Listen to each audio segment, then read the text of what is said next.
taken action to move forward as recommended in your report? DDOT made its recommendation, and that's all we can do. We made our recommendation. Who did you make it to? Our recommendation goes to City Council and to the mayor. All right. Any questions or comments on the part of members of the commission? Well, you know I have a comment. Go first. I mean, Mike, I am not against the angled parking up until 3 o'clock. I think that makes sense because of the numbers of the people who go not only to the UHOP church, but the other two churches that are along that avenue. But I myself have been caught by the Kennedy Playground area, trying to get from there down to New York Avenue and having that take me 20 minutes to a half an hour on a Sunday. Because it is only one lane or half a lane that's actually left available for traffic. So although I respect that the church needs to be able to do that angled parking, but I think till 3 o'clock is sufficient. I would be against having them extend till 9 o'clock. Not only for them, but it means that's a precedent that's set that would also mean that every single church would need that same consideration, and I just don't see that that is absolutely necessary. So this directly affects my area, and for the constituents that are here, we have talked about it ad nauseum, right?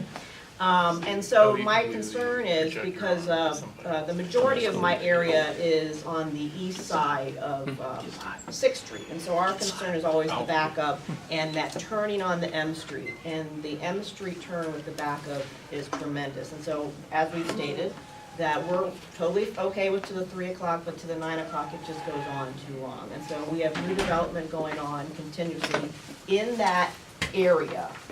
To the east side, I have a new hotel going up, I have a potential new hotel going up, or a large apartment building, and those will have to access, if you're coming from the north, M Street, and then where I live, Yale Steam Laundry, Yale West, it is all about that left-hand turn. That is how we get around to New York Avenue. For those who are unaware, there's also going to be construction starting sooner rather than later, probably, on New Jersey Avenue. So this area down between New Jersey and 6th Street is basically can turn into a traffic jam. And that's where this isn't for us, it's an operational issue.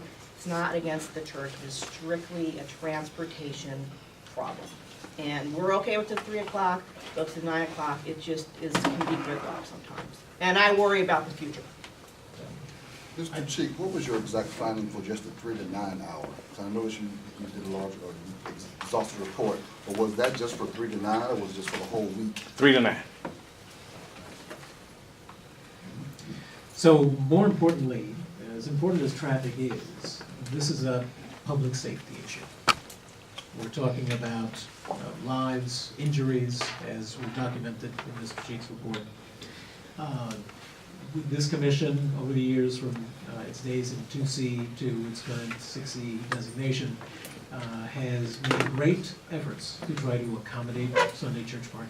We went through block by block and requested and obtained diagonal church parking on Sundays to assist all of the churches in the area in having their members try to find parking. We added the ability to park along the medians on Rhode Island Avenue to be able to also provide that escape valve to have additional parking. And we made sure that the same hours, up to 3 o'clock, were made available to all of the churches in our jurisdiction, because we wanted everyone to have the same opportunities. And I think, and I speak for myself personally, I think that it's unfortunate that United House of Prayer, felt that that was not enough, and that the church needed to get more than everyone else had been given.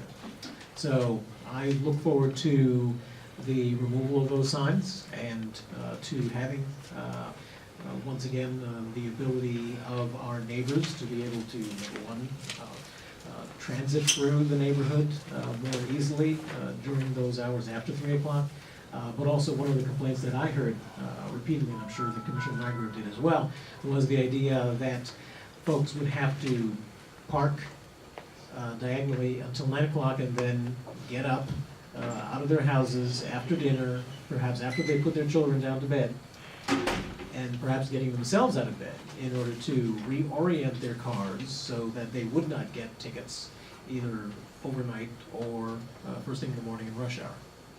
So, again, this commission has a history of working with our churches to try to accommodate these parking issues, but on public safety grounds, as well as the other concerns that I mentioned, we continue to request that the District of Columbia government resume the normal hours of Sunday diagonal parking until 3 p.m.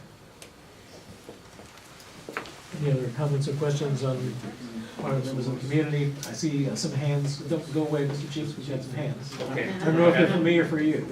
So we're going to start with this gentleman. Just an easy one. We couldn't see the screen with the text there. Is there a link that we can, that Mr. Cheeks can give us to see the report? Mr. Cheeks, is it available online, your PowerPoint, or can you get it online? Yeah, probably on the NOI site, where we have all the NOIs.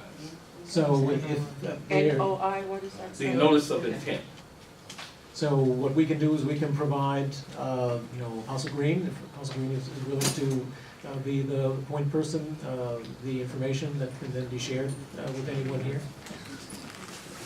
We have Pastor Foster Cunningham, who's pastor of our National Headquarters Congregation. I think I saw his hand up. Okay. Waiting for an opportunity. Well, then, to absolutely. address the, Yes, thank you. Please, Apostle. Yes, I'm Apostle A.D. Cunningham, pastor of the Did United you want House the of Prayer. microphone? No, Yeah, he wants the microphone. Yeah. I don't need the microphone. I'll speak louder. I'm a preacher, so I can get my voice back there. To the commission.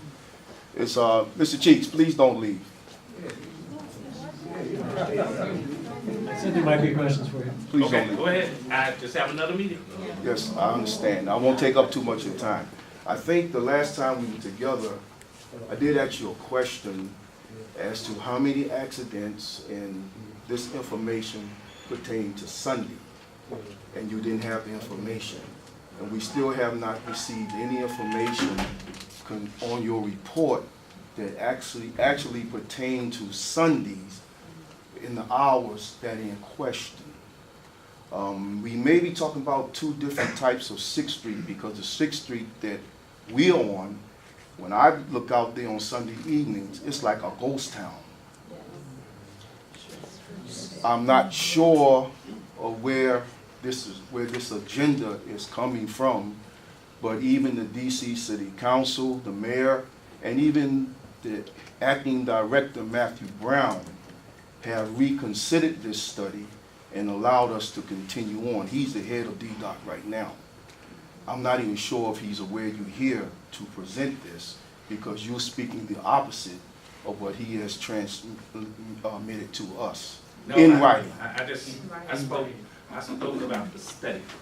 Right. That's the only thing I came to talk about was the study. Right, and this study on your beginning, it had October the 7th, 2014. That's the false date. That's the date of the presentation. Exactly. So I'm only talking about the study. But the study is not accurate, sir, because it's not dealing with Sunday from the times we requested. And to the chairman of the committee, you made a statement that the United House of Prayer is getting more. It's not that we want more. The United House of Prayer is very unique, especially on Sunday. We have a 6 a.m. sunrise service. We have a 9 o'clock Sunday school. We have our 11 o'clock general gospel service.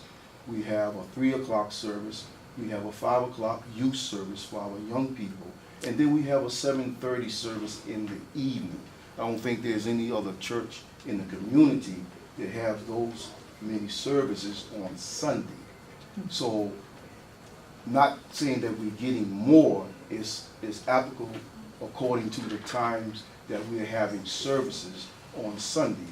But my main concern is the report is false in that it's not singling out those hours on Sunday only, because only Sunday is in question. And the study goes back several years, I think, and covers every day of the week. But nothing has been pulled out to show us Sunday. and that's our concern, sir.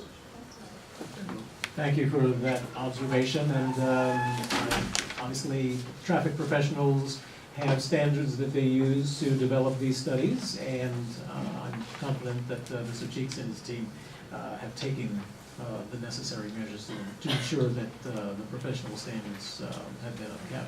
Madam? Yes, my question is, your voice is not good today. My question is whether or not your raw data that you've used in your study is available for the perusal of other people. And it sort of dovetails with Apostle Cunningham, because if we can see your raw data, we can look and see the hours. We can look and see all of the things that are going on. But it seems to me that there's an effort to portray a particular picture overall that those of us who live in the neighborhood don't observe. We've heard accidents, we've heard jaywalking, we've heard something that creates a picture that sounds as if this diagonal parking is creating almost a catastrophic situation. So is it possible, and I don't care if the book is this big, because people who do research don't mind, is it possible that there's some way that we can have access to your data that you have based your conclusions on, so that we can see this thing? Also, a second point, this is not a situation that it seems is going to affect the whole community, because first of all, we're talking about one street. And we have 7th Street, and we have 9th Street, and it doesn't kill people just to go a block or two further up. So it take half an hour to get from Kennedy Playground to New York Avenue. I myself would never do that. I would simply turn right, go up, and go down another street. So, Excuse me, ma'am. there's, No, let's finish. yes. No, okay. Yes, and so, I just feel that we should be able to see the data. I'm not gonna get emotional here. I just feel we should see the data so that we can look at it. And, We'll look at it. yes. Commissioner? We can put the date online. Let me say something really quickly. We do have a meeting. My name is Yvette Conley. I serve as the Special Assistant to the Director of the District Department of Transportation. Our engineers, Mr. Cheeks and Mr. Cheeks' team are specialized engineers that do traffic studies. And we do these studies independently of the city. There is a process we were asked to give the results of the traffic study at that particular location. And quite often, you know, they could be from one block to several blocks, but it is a process. The process is the same. The study process and the data collection and the time is the same. And the process that we follow is the same across the city. I'll give you my name, my email address and number. We don't mean to leave so quickly, but we do have another meeting at 10 this evening. And any other additional questions, we'll have the information for you. I have cue cards with me. I'll leave for the commissioners up here. I didn't think I brought enough for everyone, but my direct number is 202-6. I never died in so 673-6811. Again, my name is Yvette Conley. I'm the Special Assistant to the Director of the District Department of Transportation. And I believe these are quite for all the commissioners. Thank you I both, apologize for and- having to leave so quickly, but we do have a. Well, we appreciate the presentation, and I know the commission will continue to monitor the situation and urge the removal of that signage. Thank you. So, moving on to the next item on the agenda, 1548 8th Street Northwest. This is, no, I'm sorry, we need to move the agenda. 1548 8th Street Northwest, request for support for zoning relief, expedited review and historic preservation to allow addition to an existing building. Ms. Hart. You need the microphone. No, I guess, can everybody hear me? Good afternoon, good evening. Jackie Hart. I'm asking for a 4-foot extension to the back of my home. I've already used 60% of the occupancy, but I need 4 more feet. I've had some issues with my health, my back, and my knees, and I would like very much to install a lift in my home so that I can go from floor to floor. And the 4 feet will help me. The house is very narrow, it's only 12 feet wide. The 4 feet would give me additional room, plus to add on parking in the back. The neighborhood has become impossible to park. You literally do not want to move your car because you know that when you come back, you're not going to get a parking space. So I need to be able to put a parking space in the back as well as to add on to the 4 feet of the home. As chair of the zoning committee, we met at the end of last week, and we determined that we would approve, the committee would approve the extension onto Miss Jackie's house, and that there was no objection to that. So just so everyone knows that this presentation has come and questions were all answered to the satisfaction of the committee last week. Any other questions or comments for this applicant and commission? Any from the public? Hearing none. Where's it located? 1548 8th Street Northwest. I've been in the 1548. neighborhood for over 25 years. So the property is in my single member district, and I will move that Advisory Neighborhood Commission 6E support the zoning relief request for expedited review and historic preservation approval for 1548 8th Street Northwest, and that we communicate that support to the Board of Zoning Adjustment and the Historic Preservation Review Board. And I would ask for a second. I'll second. It's been properly moved and seconded. Any further discussion? Hearing none, all in favor signify by saying aye. Aye. That's unanimous. Thank you very much. Thank you. Thank you for your time. Moving on to 448 Ridge Street. This is a request for zoning relief for the construction of 4 new 2-family residences. This is a site that was formerly the, blanking out now. Northwest Sullivan House, correct. So, Ms. Rita? Thank you, commissioners. We were originally, Even with the mic, honey, you're gonna have to speak up just a wee bit. Nobody in the back can hear you. hello, I'm Nudie Reddick. We were originally scheduled today to present both for historic preservation review concept support and also for parking relief before BZA. And I'd like to present those 2 topics. We're only hearing the zoning relief tonight, but obviously you're gonna have to show us what you're building in order for us to understand your project. So to the extent that you need to show us some renderings to understand your project, then obviously you're free to discuss that, but we won't be taking any action on the historic preservation. Okay, so I'll just stick to the zoning component then. 1 second while we set up. Sorry.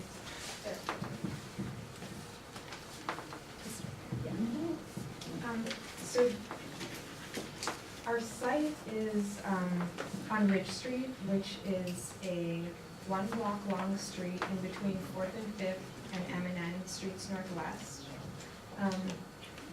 The site consists of 4 lots. Each lot is R4, meaning that it's allowable by right to build 2 units on each lot.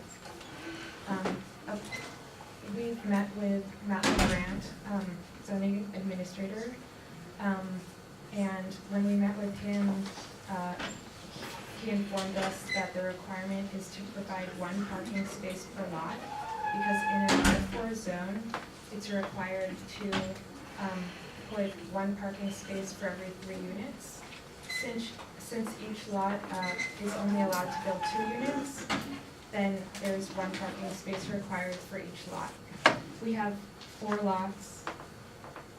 that are all next to each other. They face the street, and they're surrounded on all sides by other lots, meaning that they're completely landlocked. There's no alley access, and the only way to provide one parking space for each lot is to put one curb cut for each lot, meaning to put 4 curb cuts, and to have, I'm sorry, can you see? And to have 4 parking spaces taken away from the street. Now, when we did meet with Stephen Davis at DDOT and Brendan Meyer at Historic Preservation, they both informed us that it is highly unlikely that any curb cuts would ever be allowed, even one, nonetheless 4. So Matt LeGrant at Zoning and Brendan Meyer at HPRB and Joel Lawson at Office of Planning and Stephen Davis at Department of Transportation all informed us that the simplest course of action, which makes the most sense for this situation, considering the extenuating circumstances of having landlocked sites, would be to appear before the Board of Zoning Adjustment for parking relief. Another aspect of this site that would support the parking relief is that it is 2 blocks away from Metro. And another aspect is that I live on this street myself, and when I return home after work around 6 or 7, there's always parking on the street during the week. The only time that it's hard to park on the street is sometimes on the weekends, when cars who may be from other places come and park. So it would make sense that resident-only parking permits would deal with parking concerns that that neighbors may have. But in this situation, there's nothing we can do. If we could have provided 1 parking space for each lot, we would. And that's what we wanted to do, but we cannot do that. So we have to appear before BZA. And we're appealing to you today to grant us parking support for parking relief in front of BZA. Thanks. So this is in my area, and anything that deals with parking or new construction is just simply a hot topic. Am I right? All my constituents that are here, right? Yes. So we had a meeting for the street last night and for the property owners that are behind the project. And so, so we came to the conclusion that we did a little hand vote, and that I will have to ask that the commissioners not support the request for a variance from the constituents. And basically, that's how the majority of my constituents feel when there's always a request for a variance for the parking spot. That said, we'll be moving forward with communication with the residents on the street about the historic part and all that, and looping in the property owners to the back also.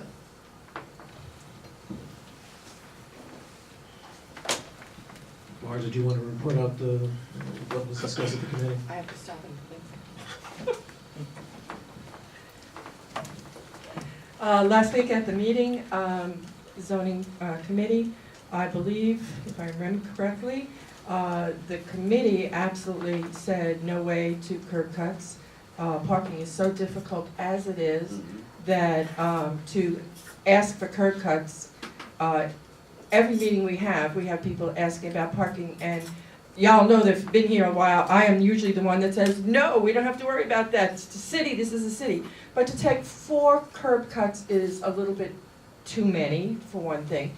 And the fact that you're not gonna get it from the city.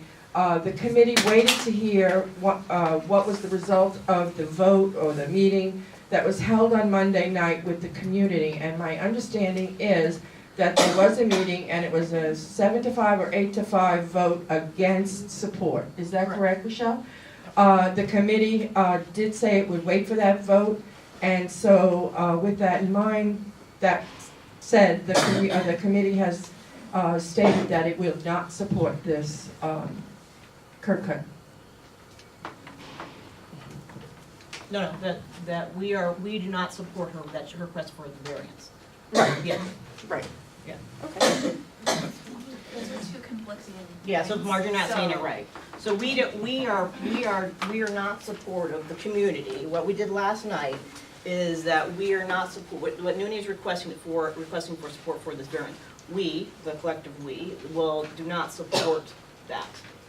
Right, and the committee's decision from the other night was, however the community chose to vote, that was going to be the way the committee Okay. was going to go. So we're not offering support for the variance. Correct. Yeah. So this is another one of these very difficult cases that we've been seeing in recent months where lots that either are built on currently and have buildings on them, like 1740 New Jersey Avenue, that we labored over a number of months before ultimately agreeing to support the relief that was sought so that that single-family home could be converted into 7 condos and an additional flat. The issue in this particular instance is that we have an empty lot that cannot meet the parking requirements. There's no way that historic preservation is going to support curb cuts to allow parking on the premises, and obviously, it's one thing or the other. Either you're gonna have an empty lot that is never gonna be redeveloped, or you're gonna have to grant the relief from the parking requirements in order to be able to have new neighbors and have something productive happen with that property. So while I normally am very averse to supporting relief from parking, in this instance, I'm actually gonna support this, because I can't see how these lots get developed otherwise. You can't park on the property. There's no access to the lot that is available to allow parking on the premises. So I'm also curious to hear if there are any other comments from members of the commission, or if not, we can hear a couple of comments from the audience. How many households were represented in the meeting? So there were about 15 people there. How many households? How many? I'd have to think about that now. And how does that compare with the ratio as far as the number of people who actually live I in the did street? pay attention that during the vote, it wasn't per household. Some households had 2 people who showed up, and that was counted as 2 votes as opposed to 1. And then also, there was a number of people who didn't vote at all. So, as the commissioners know, they can vote however they feel. I'm just saying, I'm speaking for my residents and for the group, and for all of my residents that we talk about this, and for other projects that we have not given support for the relief. It's just Except how it is. 1740 New Jersey Avenue. Yes. This is up my area. But I definitely don't think we need an empty lot that's gonna sit there for years if we don't get it developed, so. I just don't see that as a benefit to the neighborhood, to have an empty lot just sitting there. Okay, you guys can vote how you want. Were any questions from the audience before we go ahead? I see a hand in the back. Why couldn't you build either single-family homes, 1 per lot, or ask for 1 curb cut and do something more clever with parking? So if we had single-family homes. I mean, had you purchased the property already? Because it could all be. Yes. Well, maybe that was not Well, a good idea, but. And also, let me Yeah. just add that if you did build single-family homes, and since it's new construction, you would still have to provide 1 parking space per lot. Is there any way you can be creative, like 1740 when they did their presentation, providing membership for bike share, or giving out Metro cards to families who live in the, rather than, as an alternative to parking? I know that it's not always acceptable, but in this case where you're landlocked and it's really gonna be very hard to get a curb cut, maybe if you offer something else in lieu of a parking space, you might get better support. This is for our 4 lots, so it's not one big project. Yeah, so you offer, by each of those 4 or 8 families that move in would then be given, I don't know, $100 Metro card, or a $80 membership to bike share, or something that will remove the need to have a car there And with that, you might be able to go and say, well, you know, we've done all these alternative suggestions because we know that we can't get the curb cuts. We are planning on putting bicycle parking in the contracts. And also, just to add, this is what the city considers a transit-oriented site. Anything that is within a quarter of a mile of metro, and this is within about 600, under 1,000 feet to metro. So this is a very transit-oriented site and meets a lot of the criteria that the city's looking. Take one more question. Yes, go ahead. Combination of two things. One, to expand the neighborhood parking to 24 hours a day, and also to, if it's legal and possible, that people of those 4 addresses may not get neighborhood stickers. So That can't be Like a enforced. lien or something, I don't know what you would call that. So, I understand your statement, but we have discussed this at the last meeting, unfortunately you weren't with us, and it's impossible to enforce that.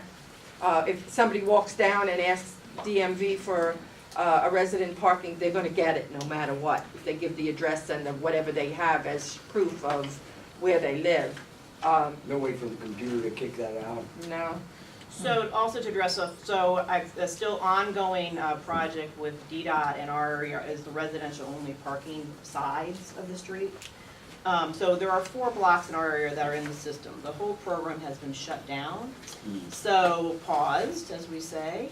So I actually am in, we talk about it all the time. And our area is on the, has been moved forward, let's put it that way, because I can prove that the convention center is a problem for our area. So hopefully when they open up that back up, we'll be right near the top. So, What would happen if you put diagonal parking on the whole street?